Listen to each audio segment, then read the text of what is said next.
Hello everyone. आज हम आर्थिक प्रणाली में जो मान्यताएं हैं उनके बारे में अध्ययन करेंगे।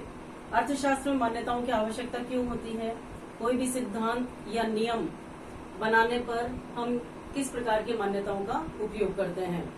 तो आप देख रहे हो rationality of consumer and producer behaviour, उपभोक्ता तथा उत्पादक के व्यवहार की विवेकशीलता, ये हम जानने का प्रयास करेंगे।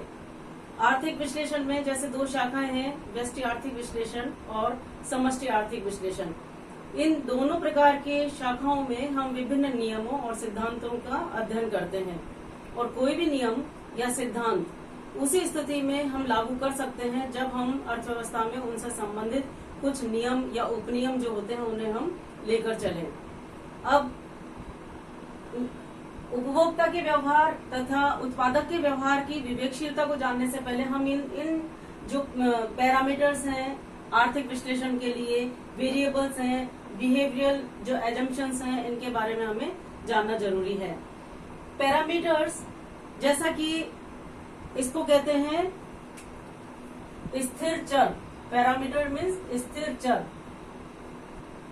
आर्थिक विश्लेषण में जिन भी मान्यताओं या सिद्धांतों के बारे में हम चर्चा करते हैं उसमें हम ये मान के चलते हैं कि कुछ वेरिएबल्स या कुछ चर ऐसे होते हैं जो कि उन्हें स्थिर माना जाता है। जैसे हम अगर मांग के नियम की चर्चा करें तो मांग का नियम कहलाता है कीमत में कमी होने पर जब मांगी जाने वाली मात्रा बढ़ जाती है तो इसे मांग का नियम कहते हैं, यानी कीमत और मांग में विपरीत संबंध को मांग का नियम कहते हैं। लेकिन यह नियम कब लागू होगा? जब हम स्थिर चर को मान के चलेंगे या कुछ पैरामीटर्स होते हैं उस समय मान के चलेंगे। इसी तरह से वेरिएबल्स का मतलब है परिवर्तित चर, जिनमें परिवर्तन होता हो। ऐसे चर जिनमें परिवर्तन होता हो उनको हम वेरिएबल्स के नाम से जानते हैं। आर्थिक प्रणाली की जब मान्यताएं लेते हैं तो हम जैसे मांग का नियम उसी की चर्चा करें तो मांग के नियम को जानने के लिए हम कीमत तथा मांग के संबंध को व्यक्त करते हैं। तो ऐसी स्थिति में कीमत और मांग दोनों वेरिएबल्स कहलाते हैं या परिवर्तनकारी तत्व कहलाते हैं। फिर है बिहेवियरल एजम्पशंस, व्यावहारिक मान्यताएं, इन्हें कहा जाता है व्यावहारिक मान्यताएं।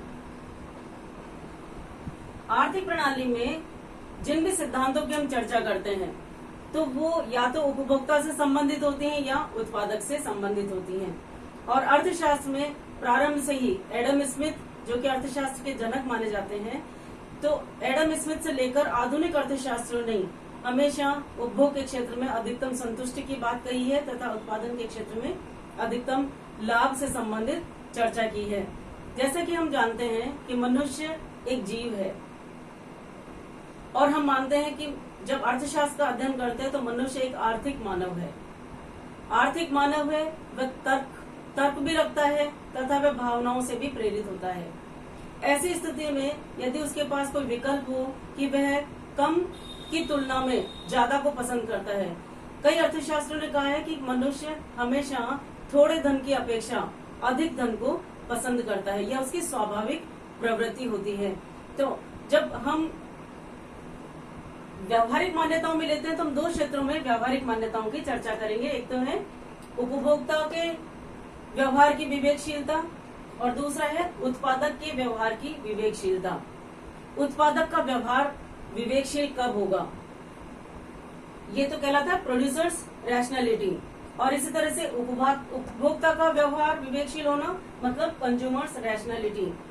तो उपभोक्ता है जो वस्तु का उपभोग करता है, वह उपभोक्ता कहलाता है।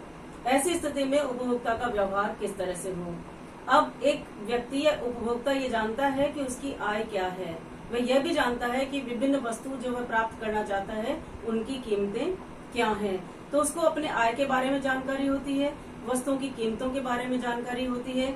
ऐसी स्थिति में एक उपभोक्ता का विवेकशील व्यवहार तब माना जाएगा जब वह अपनी दी गई आय में, क्योंकि उसकी आय सीमित होती है, ये तो समस्या हमेशा रहेगी कि उपभोक्ता के पास उसकी आय सीमित होती है तथा उसकी आवश्यकताएं काफी अधिक होती हैं, अनंत होती हैं।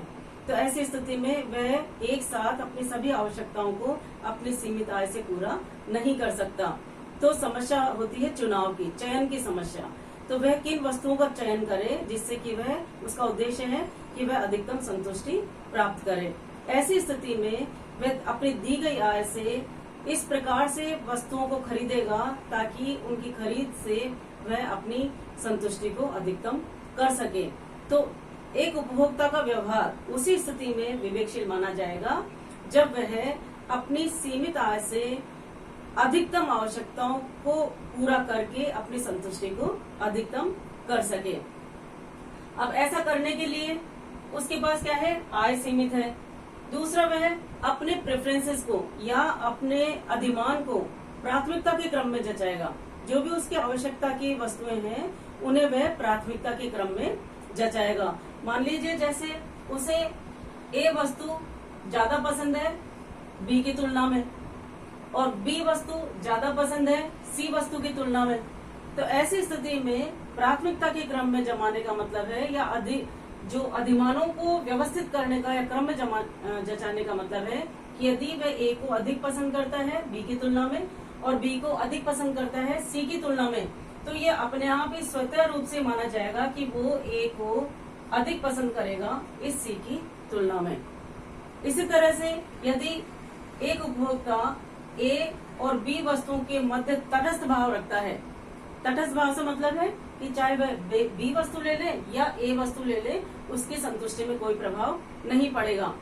और यदि वह बी और सी के बीच भी तटस्थ भाव रखता है तो ऐसी स्थिति में ये ऑटोमेटिक माना जाएगा कि वह ए और सी के मध्य भी तटस्थ भाव रखेगा। यदि ऐसी स्थिति है तो एक उपभोक्ता का व्यवहार विवेकशील व्यवहार माना जाएगा।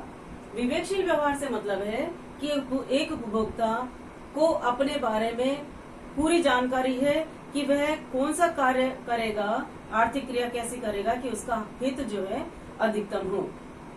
जो अपने हित को भली भांति पहचानता हो, ऐसी स्थिति में आर्थिक कार्य करने पर उस उपभोक्ता का व्यवहार विवेकशील व्यवहार माना जाएगा। और ऐसी स्थिति में जब हम संक्रमकता की या अधिमान की बात करते हैं कि अधिमानों को प्राथमिकता के क्रम में जचाता है और संक्रमकता के नियम का पालन करता है, तो हम ये कहते हैं कि एक उपभोक्ता का व्यवहार विवेकशील है। इसी प्रकार इसका हम अध्ययन करते हैं जब हम नियम और सिद्धांत पढ़ेंगे तो तटस्थता वक्र विश्लेषण जो बनाया गया है, जो सिद्धांत है वह प्रेफरेंस थ्योरी के दृष्टि से बनाया गया है। इसी प्रकार एक उपभोक्ता अपनी संतुष्टि को अधिकतम करने के लिए महंगी वस्तुओं के स्थान पर सस्ती वस्तुओं का प्रतिस्थापन करता है। और ये प्रतिस्थापन कब तक करेगा? यह उस स्थिति तक करता रहेगा जब विभिन्न वस्तुओं की सीमांत उपयोगिता और उनकी कीमतों का अनुपात आपस में एक दूसरे के बराबर हो जाता है। इसे हम आगे चल करके सीमांत उपयोगिता विश्लेषण या कुल उपयोगिता विश्लेषण या सीमांत उपयोगिता ह्रास नियम आदि से संबंधित जब अध्ययन करेंगे तो इसे हम डिटेल में समझेंगे।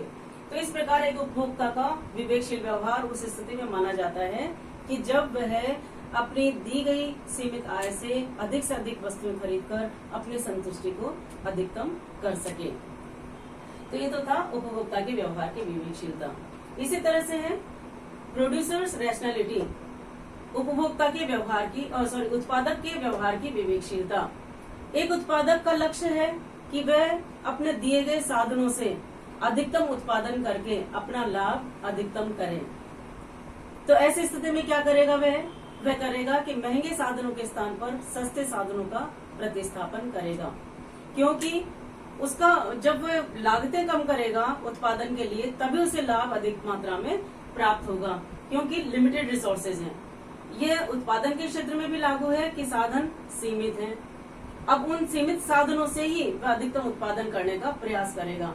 तो एक उत्पादक अपने साधनों को ऐसे उद्योगों से निकालेगा जहां पर उसकी लागत ज्यादा है और उत्पादन कम है, और ऐसे उद्योगों में नियोजित करेगा जहां उसकी लागत कम है और उत्पादन अधिक हो रहा है। ऐसी स्थिति में ही उसे अधिकतम लाभ होगा। यदि एक उत्पादक इस तरह का व्यवहार करता है तो यह उत्पादक का विवेकशील व्यवहार माना जाएगा। एक उत्पादक का विवेकशील व्यवहार हम तभी कहेंगे कि वह एक और हर प्राणी को हम ये मानेंगे, हर उत्पादक को एक ही प्रकार की कैटेगरी में मानेंगे कि ये सभी विवेकपूर्ण व्यवहार करेंगे, यानी सबका उद्देश्य एक ही रहेगा कि अपना लाभ अधिकतम करना। ऐसी स्थिति में वे विभिन्न साधनों की सीमांत भौतिक उत्पत्ति और उनकी लागतों को बराबर करेगा अन्य साधनों की सीमांत भौतिक उत्पत्ति और उनकी कीमतों के अनुपात के। यदि कोई उत्पादक ऐसा करता है, जो कि हम सम सीमांत उत्पादकता सिद्धांत के अंतर्गत इसका अध्ययन करेंगे, उसमें उस सिद्धांत में बताया गया है कि एक उत्पादक का व्यवहार विवेकशील तब माना जाएगा जब वह विभिन्न साधनों की सीमांत भौतिक उत्पत्ति और उनकी कीमतों के अनुपात को परस्पर बराबर करने का प्रयास करेगा। ऐसा कैसा हो सकता है? ऐसा तब कर पाएगा जब महंगे साधनों के स्थान पर सस्ते साधनों को प्रतिस्थापित करे उत्पादन की प्रक्रिया में। और ये कब तक करता रहेगा? जब तक कि उनका आपस में अनुपात एक दूसरे के बराबर नहीं हो जाता। तो जब एक उत्पादक इस तरह का आचरण करता है कि उसको ये भी निर्णय लेना होता है उत्पादक को कि वह क्या उत्पादन करे, उत्पादन कैसे करे, तो ऐसी स्थिति में क्या उत्पादन करे, उत्पादन कैसे करे, ऐसी स्थिति में भी यदि वह अपने लागतों को कम करे और उत्पादन को बढ़ाए, अपना लाभ अधिकतम करे, तो माना जाएगा कि एक उत्पादक विवेकशील व्यवहार करता है। तो आपने देखा कि आर्थिक विश्लेषण में जो दो शाखाएं हैं, उन्हीं दोनों शाखाओं में विभिन्न प्रकार के नियम या सिद्धांत होते हैं और उन सिद्धांतों में हम विभिन्न प्रकार के चरों का अध्ययन करते हैं, जिसे पैरामीटर्स या स्थिर चर कहा जाता है, वेरिएबल्स या परिवर्तित चर कहा जाता है, या व्यावहारिक मान्यताएं, जिसमें उपभोक्ता के व्यवहार की विवेकशीलता और उत्पादक के व्यवहार की विवेकशीलता, इनका हम अध्ययन करते हैं। इसके साथ ही है कैटरस पैरिबस, यानी अन्य बातें समान रहें। ये मान्यताएं तो हमने की हैं, इसके साथ ही है अन्य बातें समान रहें। यह कैटरस पैरिबस, ये भी आर्थिक प्रणाली में हम जिन भी सिद्धांतों का या नियमों का अध्ययन करेंगे, तो वो नियम या सिद्धांत जब हम मान्यताएं मानेंगे, जिसमें हमने एक सेंटेंस में उन मान्यताओं को रखा कि अन्य बातें समान रहें। अन्य बातें समान रहे की मान्यता को मानने पर ही, जैसे सम सीमांत उपयोगिता नियम है, मांग का नियम है, पूर्ति का नियम है, उत्पत्ति ह्रास नियम है, उत्पादकता का नियम है, उत्पत्ति के नियम है, पैमाने के प्रतिफल है, आदि सिद्धांत या नियम उन्हीं स्थितियों में लागू होंगे जब अन्य बातें समान रहे की मान्यता को माना जाए। अब अन्य बातें समान रहे, इसको एग्जाम्पल के रूप में मैं आपको बताना चाहती हूँ कि किस तरह हम किसी भी नियम या सिद्धांत को जब उसका अध्ययन करते हैं तो किस तरह से अन्य बातें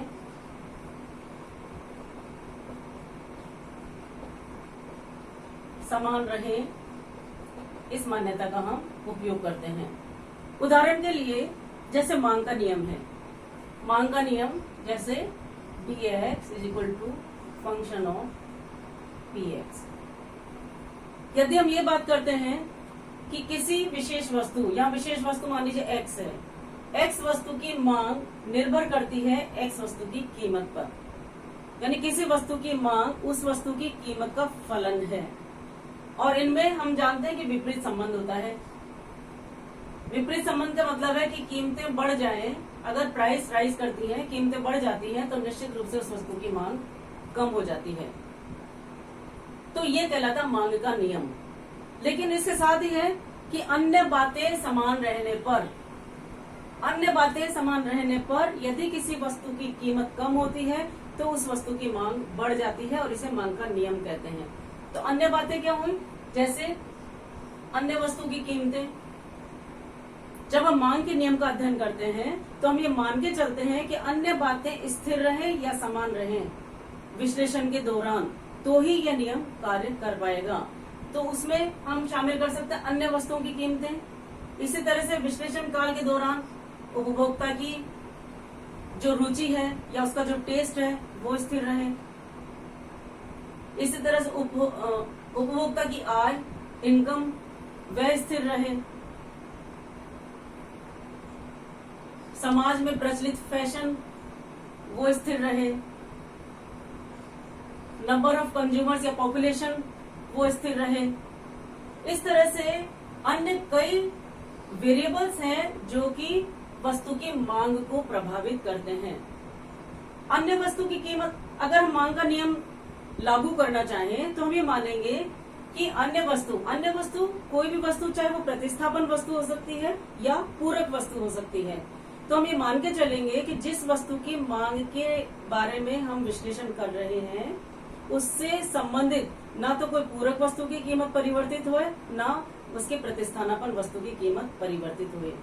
जैसे अगर मान लीजिए कार सस्ती हो जाती है, कार सस्ती होने पर मान लीजिए पेट्रोल है, पेट्रोल महंगा होने के बावजूद भी कार सस्ती हो गई तो कार ज्यादा खरीदी जाएगी, और पेट्रोल महंगा होने के बाद भी पेट्रोल को ज्यादा खरीदा जाएगा क्योंकि कार की कीमत कम हो गई है।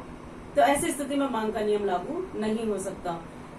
हमें अन्य वस्तु की कीमतों को स्थिर मानना होगा यदि किसी वस्तु की मांग के बारे में हम चर्चा कर रहे हैं। इसी तरह से उपभोक्ता की रुचि, जिस वस्तु का उपयोग कर रहे हैं, मान लीजिए अचानक रुचि उसकी समाप्त हो जाती है उस वस्तु के प्रति, ऐसी स्थिति में उस वस्तु की कीमत कम होगी तो भी वह ज्यादा नहीं खरीद पाएगा, तो मांग का नियम लागू नहीं होगा। टेस्ट, इसी तरह से आय बढ़ जाए, कई बार ऐसा है उपभोक्ता की आय बढ़ जाए तो उस वस्तु की कीमत बढ़ने पर भी वह उसे और अधिक मात्रा में खरीद पाएगा। तो जबकि मांग का नियम क्या कहता है? मांग का नियम कहता है कि वस्तु की कीमत कम होने पर मांगी जाने वाली मात्रा बढ़ जाए और वस्तु की कीमत बढ़ने पर मांगी जाने वाली मात्रा कम हो जाए, यह मांग का नियम है। तो मांग का नियम कब लागू होगा? जब अन्य चर, अन्य बातें समान रहें। इस नियम में जब ये बातें समान रहे, स्थिर रहे, तभी हम कह सकते हैं कि इस वस्तु की कीमत, एक्स वस्तु, कोई भी एक्स वस्तु हो सकती है, कोई आम, मान लीजिए मैंगो है, मांग, आम की मांग आम की कीमत के कम होने पर ज्यादा हो जाएगी, नेचुरल है। सस्ता होने पर ज्यादा खरीदा जा सकता है, महंगा होने पर कम खरीदा जाएगा। तो ये मांग का नियम लागू होगा। कब लागू होगा? जब अन्य बातें समान रहें। तो इस तरह जैसे मांग का नियम हमने देखा, ये तो एक प्रकार का नियम है। आर्थिक विश्लेषण की दोनों शाखाओं में हम कई प्रकार के नियम और सिद्धांतों के बारे में अध्ययन करते हैं। जैसे उपयोगिता ह्रास नियम है, उसमें अलग प्रकार की मान्यताएं होंगी, उसमें अन्य बातें समान रहे, उसमें अलग अलग वेरिएबल्स होंगे। तो हम जो भी सिद्धांत या नियम पढ़ते हैं उसमें हम उपभोक्ता के व्यवहार की विवेकशीलता, उत्पादक के व्यवहार की विवेकशीलता और अन्य बातें समान रहे से संबंधित मान्यताओं का हम अध्ययन करते हैं। तो आज आपने जाना कि आर्थिक विश्लेषण की शाखाएं, चाहे वो समष्टिगत आर्थिक विश्लेषण हो या व्यष्टिगत आर्थिक विश्लेषण हो, हमें विभिन्न प्रकार के मान्यताओं को लेकर चलना पड़ता है ताकि नियम या सिद्धांत की सत्यता को हम परख सकें। धन्यवाद।